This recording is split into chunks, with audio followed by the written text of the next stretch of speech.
লটারির মাধ্যমে প্রাথমিকে ভর্তি পদ্ধতি যুক্তিযুক্ত নয়। সকল পক্ষের মতামত নিয়ে ২০২৭ সাল থেকে নতুন পদ্ধতি প্রণয়নের চিন্তা করছে সরকার বলে জানিয়েছেন শিক্ষামন্ত্রী ইহসানুল হক মিলন। ত্রয়োদশ সংসদের দ্বিতীয় দিনের প্রথম অধিবেশনে এসব কথা বলেন শিক্ষামন্ত্রী। বলেন, দেশকে এগিয়ে নিতে শিক্ষাকে আধুনিকীকরণের পরিকল্পনা করছে সরকার। দ্রুতই সারা দেশে ৯,০০০ ধর্মীয় শিক্ষক নিয়োগের কথাও জানান তিনি। প্রাথমিকে লটারির মাধ্যমে ভর্তি প্রক্রিয়ার বিষয়ে মন্ত্রীর কাছে প্রস্তাব রাখেন সংসদ সদস্য হাসনাত আব্দুল্লাহ।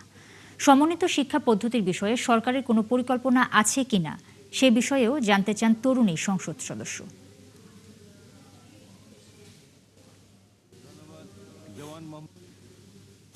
মাননীয় মন্ত্রী মহোদয়ের কাছে আমার প্রশ্ন থাকবে, এই যে প্রাইমারি স্কুলে বাচ্চাদেরকে ভর্তি করানোর ক্ষেত্রে আমরা কি ভর্তি প্রক্রিয়াটা আমরা পরিবর্তন করব কিনা, নাকি এই যে এডমিশন বাই লটারির মাধ্যমে আমরা নিব এবং মেরিটকে আমরা সবসময় দমায় রাখবো? বিগত সরকার লটারি সিস্টেম করেছিল, যেটা আদৌ আমার মনে হয় না যুক্তিসঙ্গত।